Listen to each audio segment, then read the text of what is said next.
ఆలోచిస్తున్నాడు. కానీ దానికి కారణం ఏంటి అంటే ఒక ఆర్టీఐ కార్యకర్త అవుట్సోర్సింగ్ ఏజెన్సీస్ పైన, అవుట్సోర్సింగ్ ఎంప్లాయీస్ పైన ఆర్టీఐ దాఖలు చేశారంట. జూలైలోనే సంథింగ్ అతను ఆర్టీఐ దాఖలు చేశారంట. దానికి రిప్లై రాకపోతే అపీలెంట్ అథారిటీకి ఆర్టీఐ పిటిషన్ పెట్టుకున్నారంట. సో దాని కారణంగా అతనికి ఆ కార్యకర్తకి సరిగ్గా ఇన్ఫర్మేషన్ ఇవ్వలేకపోతున్న కారణంగా మరి గవర్నమెంట్ దగ్గరనే అలా ఆ ఇన్ఫర్మేషన్ లేక ఎంక్వైరీ చేస్తుంది కదా. ఇప్పుడు ఆ ఇన్ఫర్మేషన్ వచ్చిన తర్వాత ఆ కార్యకర్తకి ఇన్ఫర్మేషన్ అనేది ఫర్నిష్ చేస్తారేమో.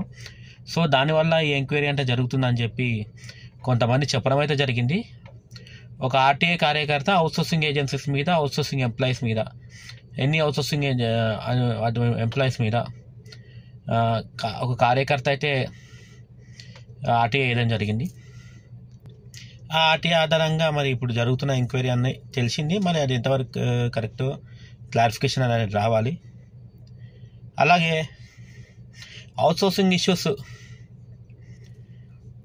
ఎప్పుడు స్టార్ట్ అయినాయి అని కొంతమంది అడుగుతున్నారు. ఆ ఇష్యూస్ అనేది 10th July 2025 రోజు ఏదో సంథింగ్ ఏదో ఐ థింక్ 11th Julyలోనో, ఆ జూలై నియర్ బైలోనే స్టార్ట్ అయిన ఇష్యూస్ అని తెలుస్తుంది. ఎందుకంటే అప్పుడే ఆ ఆర్టీఐ కార్యకర్త